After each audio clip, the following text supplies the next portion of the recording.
One of the interesting cases with some very unique factors that I handled just a couple of years ago involved a gentleman who was a patent attorney for Chevron, and he lived over on the peninsula.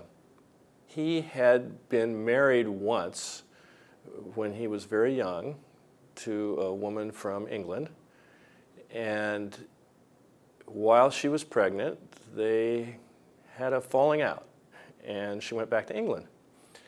And she eventually gave birth to the child, a son.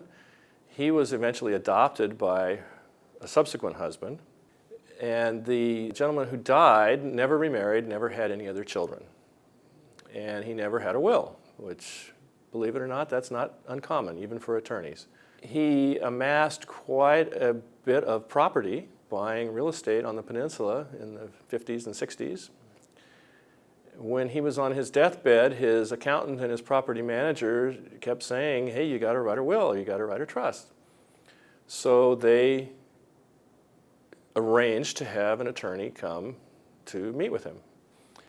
And the attorney met with him and said, who do you want to leave it to? Do you want to leave it to your son?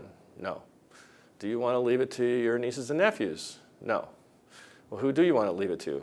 I don't know. I don't care.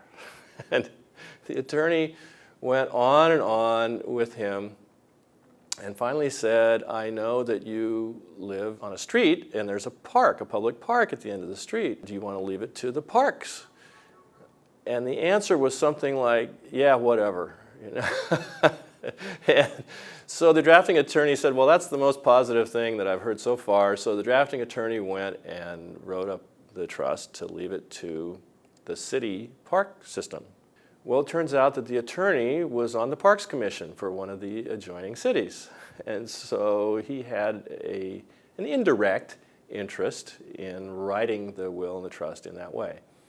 He came back a few days later with the documents prepared, and according to his own testimony, the gentleman was lying in his bed in a fetal position but could communicate with grunts. And so he read him the document, and the gentleman grunted and, with assistance, grasped the pen and signed the document. We ended up with a three-way battle over who was to get the estate. On one side was the city, representing their parks district. On the other side was the nieces and nephews who lived here in Canada and in Las Vegas and in other places in the western U.S. And my client was his biological son. Unknown to a lot of people, adopted children can inherit from their biological parent under certain circumstances. One of those circumstances is that they lived with the biological parent at some point in time, and the law doesn't specify how long or at what age. And this child, when he was 18, had come and stayed with his biological father for 2 weeks.